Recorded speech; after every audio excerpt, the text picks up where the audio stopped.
আমার শৈশবের একটা অংশ কেটেছে মোহনগঞ্জে। হুমায়ুন আহমেদের কথা বলতেছি।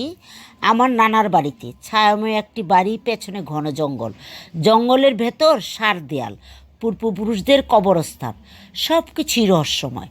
সন্ধ্যাবেলায় সার দেয়ালে ছায়ামূর্তিরা হাঁটাহাঁটি করে। গভীর রাতে বাড়ির ছাদে ভূতে ডিল মারে, কেউ তেমন পাত্তা দেয় না। অশরীর কিছু যন্ত্রণা তো করবি, এদেরকে গুরুত্ব দেওয়া ঠিক না। মূল বাড়ি থেকে অনেক দূরে বিশাল এক তেঁতুল গাছের পাশে টাট্টিখানা।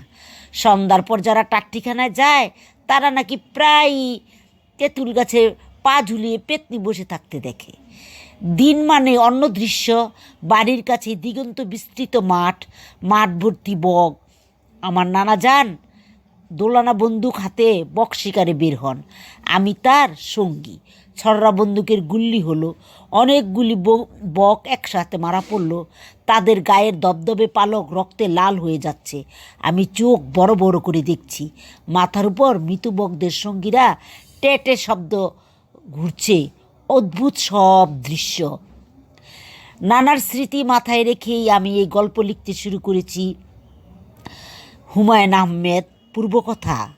আমার শৈশবের একটা অংশ কেটেছে মোহনগঞ্জে। হুমায়ুন আহমেদের কথা বলতেছি। আমার নানার বাড়িতে ছায়াময় একটি বাড়ি, পেছনে ঘন জঙ্গল, জঙ্গলের